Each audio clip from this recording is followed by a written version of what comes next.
Today, the Supreme Court went one step further in letting private money and corporate money run our political campaigns and our politicians. Joy.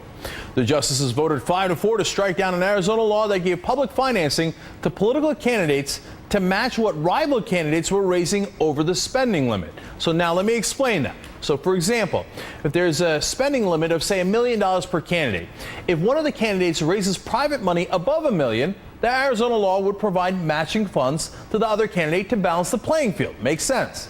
Apparently not to this conservative court. In his majority opinion, Chief Justice John Roberts said the law was unconstitutional because, quote, it imposes a substantial burden on the speech of privately financed candidates and independent expenditure groups. Now, do you see what kind of a line that is?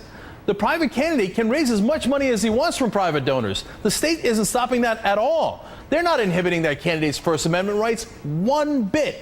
They're simply providing the other candidate with an equal voice so that the voters can be making an informed decision, so they can be informed and make those right decisions. But our Supreme Court does not want that.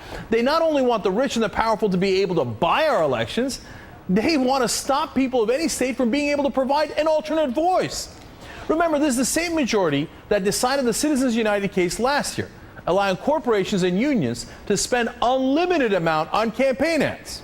So these 5 people want to give corporations and the rich an unmatchable advantage. These 5 people are the ones who are ruining our democracy. And these 5 people, by the way, are enormous hypocrites. These are the same guys who claim to be against activist judges, but they just struck down a perfectly reasonable law passed by the people's representatives.